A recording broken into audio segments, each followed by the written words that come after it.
Welcome everybody. Hope you are doing great. This is Dr. Islam again from the Colorado State University, Pueblo. This time, I am going to talk about the ethics and professional practice. The FE Civil Exam specification says, there might be 4 to 6 questions from ethics and professional practice. The subtopics are: A. Codes of ethics, professional and technical societies. B. Professional liability. C. Licensure. D. Sustainability and sustainable design. E. Professional skills, public policy, management, and business. F. Contracts and contract law. This means there are 6 subtopics, and you should expect about 1 question from each subtopic. If you open the reference handbook, you will see that page numbers 3 to 10, a total of 8 pages are dedicated for this topic. First, take about an hour to read all lines of the topic. Try to know what information is given and where it is given.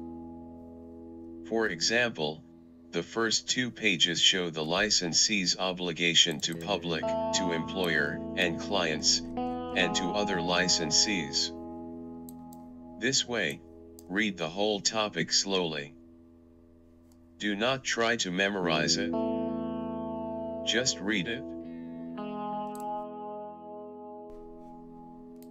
If you read it, you will see that most of the materials presented in this reference handbook are the standard rules for professional conducts, theory, licensing rules, etc.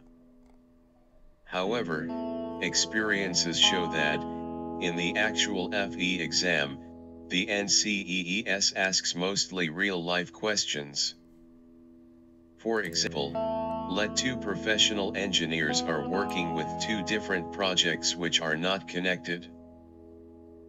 The first engineer found anyway that the second engineer's work is believed to contain a material discrepancy, error, or omission that may impact the health, safety, or welfare of the public. In that situation, the first engineer should, option A, do nothing, as he is not responsible for that project. Option B, do nothing, as he is not the supervisor. Option C, let the second engineer's supervisor know what is happening. Option D, let the second engineer aware first what is happening while answering. Follow the reference handbook, not what you may actually do in real life. My suggestion is to be judge which option is the most moral in nature. Here you can see that the first 2 options of do nothing is not appropriate.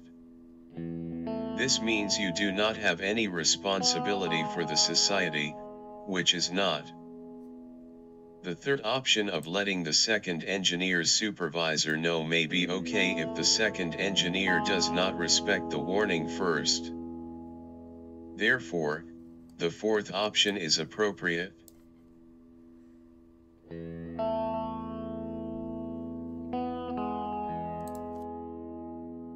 Yes.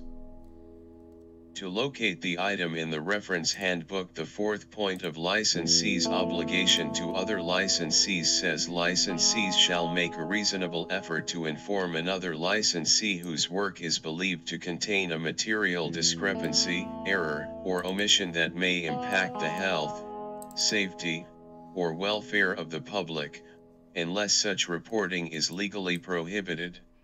Therefore, the 4th option should be the answer. Let us see another example.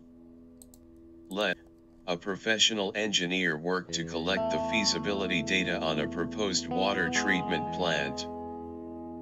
He completed the collection and officially submitted it to the employer. A third party, who is not involved in that project, is asking for the data to that engineer. The engineer may reveal the data, option A. with the prior consent of the employer. Option B, if authorized by the law. Option C, if required by law. Option D, all of the above. The fourth item of the licensee's obligation to employer and clients: licensees shall not reveal facts, data, or information obtained in a professional capacity without the prior consent of the client, employer, or public body on which they serve, except as authorized or required by law or rules. Therefore, all the three options are true, and the right answer is the fourth option.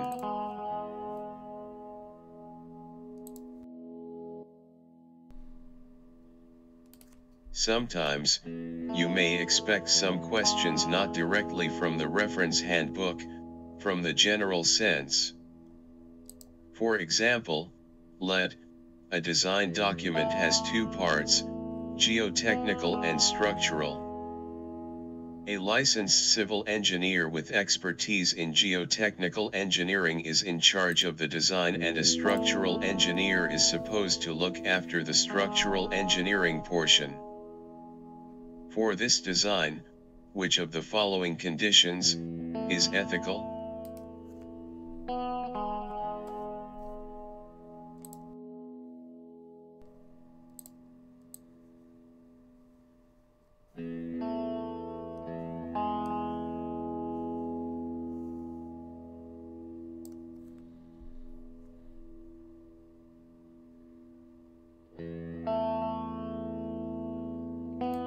Option A.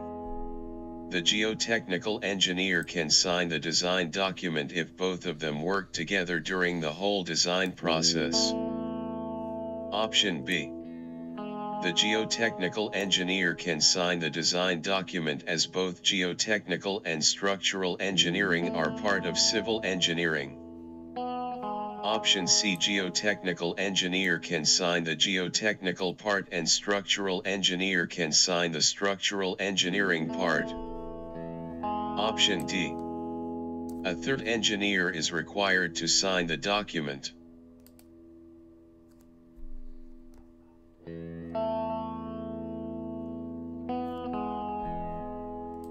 If the geotechnical engineer is competent in structural part as well, then he can sign both parts. Otherwise, each of them should sign their own part.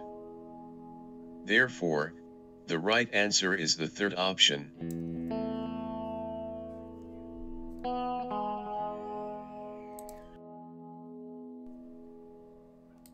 Sometimes, you may see real-life question.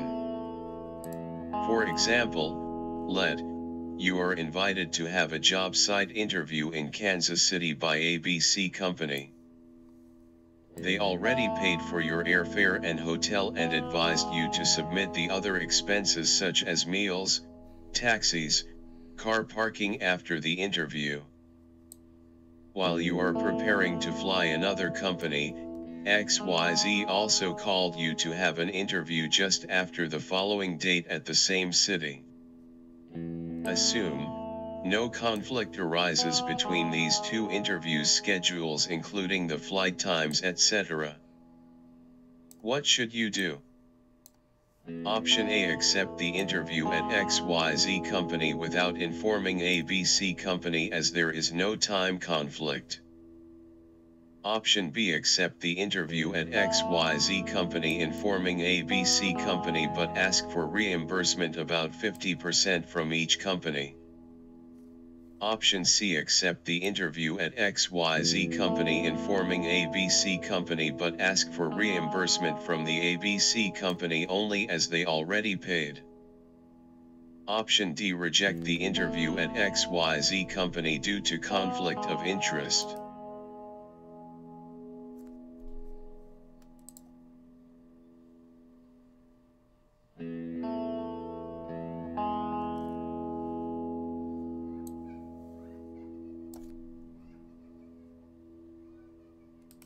There is no conflict of interest in accepting the interview asked by company XYZ.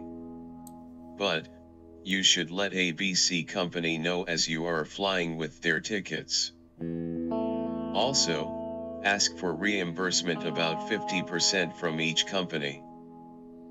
Therefore, second option should be the answer. Practice more problems at www.fepreps.com. Also,